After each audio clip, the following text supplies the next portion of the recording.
अस्सलामुअलैकुम to all of you. और अल्लाह करे कि आप सब लोग मज़े में हों, क्योंकि शुक्र अल्हम्दुलिल्लाह मैं तो बिल्कुल फ़र्स्ट क्लास हूँ। और अभी अभी फ्रिज से दूध का पतीला निकाल कर मुझे कल रात वाला वाक़या याद आ गया। आपको पता है कल रात को बहुत ही एक मज़ाहिया बात हुई। वो ये कि हमारे घर पे 7:30 बजे दूध वाले ने बेल बजाई। मैं हस्बे मामूल दूध का बर्तन लेकर दरवाज़ा खोल कर खड़ा हो गया और दूध वाले भाई उसमें दूध डालना शुरू हो गए। अच्छा भाई, जब उन्होंने सारा दूध बर्तन में डाल दिया ना, तो फिर उन्होंने अपनी जेब से अपना फ़ोन निकाला और मुझे कहा कि लाला ये ज़रा मेरे फ़ोन में देख कर बताओ इसमें क्या लिखा हुआ है।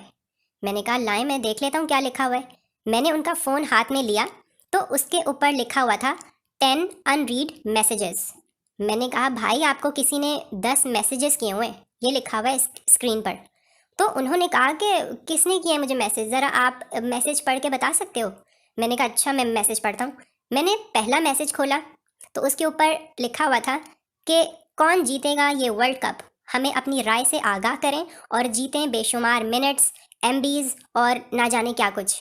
तो खैर वो कंपनी की तरफ से उनको मैसेज आया हुआ था, जैसे जोंग, टेलीनॉर, यूफोन, इन सारी कंपनी से मैसेजेस आते हैं ना हमें भी, इसी तरह हमारे दूध वाले को भी ये मैसेजेस आए हुए थे।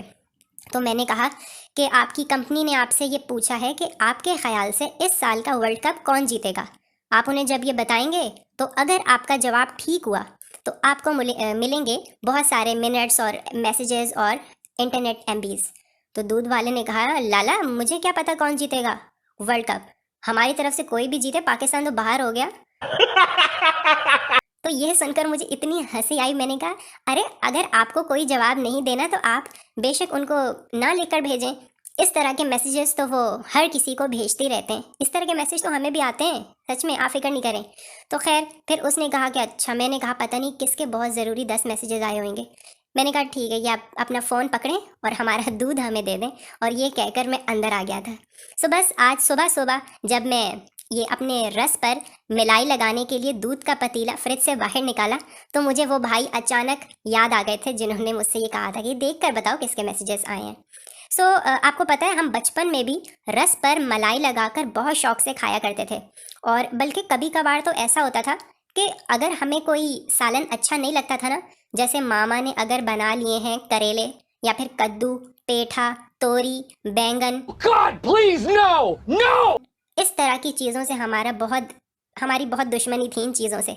सो फिर मामा कहती थी बेटा रोटी खाओ। हम कहते थे मामा कैसे रोटी खा लें, आपने ये क्या बना लिया है, कद्दू करेले, इनसे तो हम बिल्कुल भी रोटी नहीं खा पाते, आपको पता भी है, इसके बावजूद आप ये सालन बना लेती हैं। तो फिर मामा बहुत परेशान हो जाती थी कि बच्चे तो कुछ खा ही नहीं रहे, लेकिन अब इनको कुछ खिलाना तो है, इनका पेट तो भरना है। तो फिर मामा का आखिरी हरबा यही होता था कि मामा हमें रोटी पर मलाई लगा देती थी और उसके ऊपर चीनी छिड़क के एक रोल तैयार कर देती थी। तो वो हम लोग बड़े शौक से खा लिया करते थे। सो आजकल के दौर में तो शवारमा शवारमा बनता है इस तरह, उसमें मायोनीज़ और चिकन और सैलड बनाकर बच्चे खाते हैं आजकल। लेकिन हमारे ज़माने का शवारमा तो वही वाली रोटी थी। बात तो सही है। सो अब मैं आ चुका हूँ अपने डाइनिंग टेबल पर ये रस लेकर और इसी से मैं अपना नाश्ता कर लूँगा।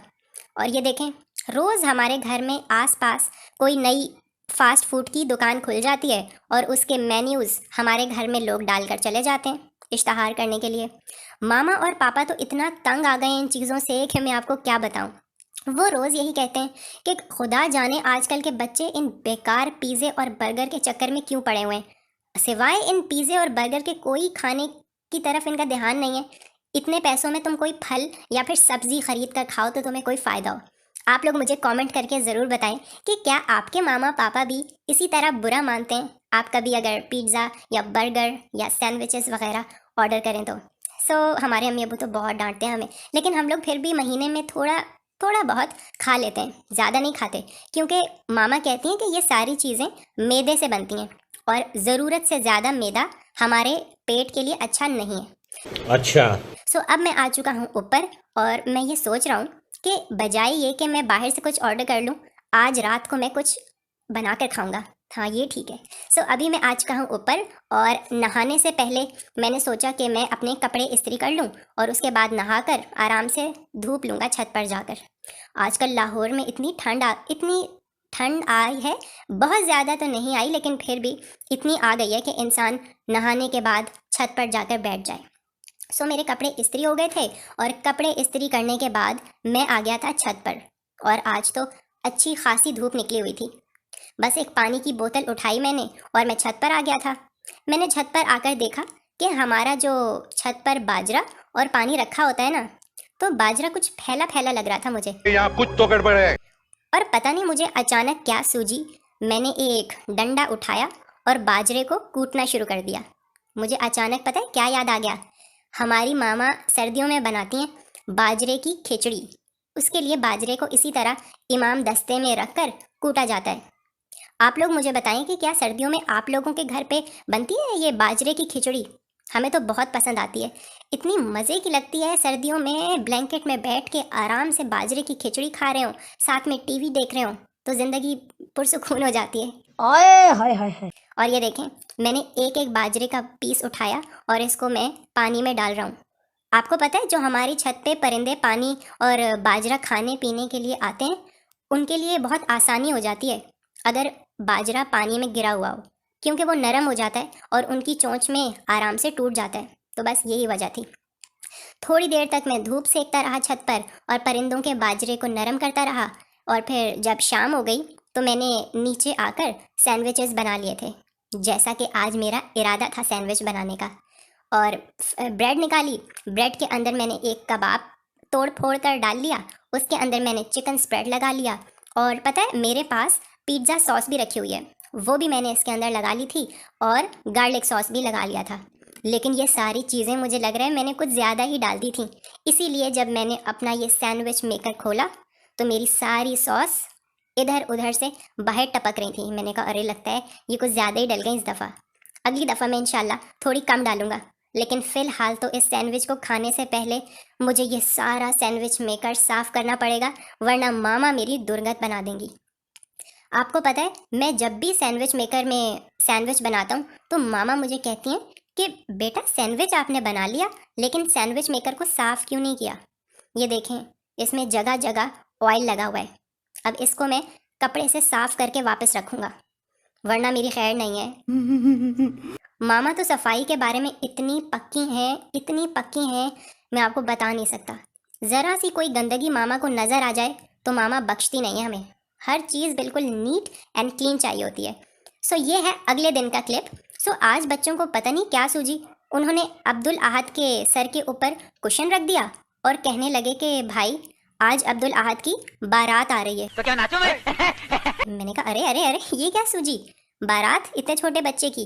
पता नहीं इन बच्चों को आज क्या हुआ, सब लोग उसकी बारात का कहकर उछलना शुरू हो गए, कूदना शुरू हो गए, छलांगे मारना शुरू हो गए। और मामा की किचन से आवाज़ आई कि मुलेली ये क्या शोर मचाया हुआ है ट्यूशन वाले बच्चों ने, चुप कराओ इन्हें। फिर मैंने कहा देखो बच्चे चुप चुप चुप हो जाओ, आंटी डांट रही है किचन से, बैठ जाओ, सब सोफ़ों पर बैठ जाओ, अब बोलना नहीं है बिल्कुल। और यहाँ पर देखें ये क्या हाल हो गया मेरे जेनिफर का। ये क्या है? अब्दुल अहद को मैंने खेलने के लिए जेनिफर पकड़ाया था, उसने इसका तिया पांचा कर दिया। पहनते पहनते इतनी ज़ोर से उसका हाथ इस जेनिफर की आंख में लगा और मेरा जेनिफर बेचारा एक आंख से अंधा हो गया। अच्छा है मैं अंधा हूँ। मैं इसे बच्चों को समझा रहा था कि ये देखो ये एक आंख से अब अंधा हो गया और ये सब तुम्हारा कसूर है। अब्दुल अहद तुमने इसको इतनी ज़ोर से क्यों पकड़ा था? अब्दुल अहद ने कहा कि भाई लाएं ये मैं जोड़ दूं। मैंने कहा हाँ मुझसे ये जोड़ नहीं रही और तुम जोड़ोगे इसको।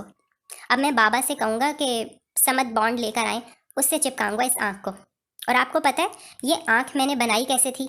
टेबल टेनिस की बॉल से। और जो इस जेनिफर की आपको येलो कलर की नोज़ नज़र आ रही है ये मैंने बनाई थी क्ले से। और ये इसके मुंह के अंदर ब्लैक कलर की इसकी ज़बान है, ये मैंने ग्लेस पेपर की मदद से बनाई थी। तो बस अब इसकी इस आँख को चिपकाने का मसला भी मेरे लिए बन चुका है।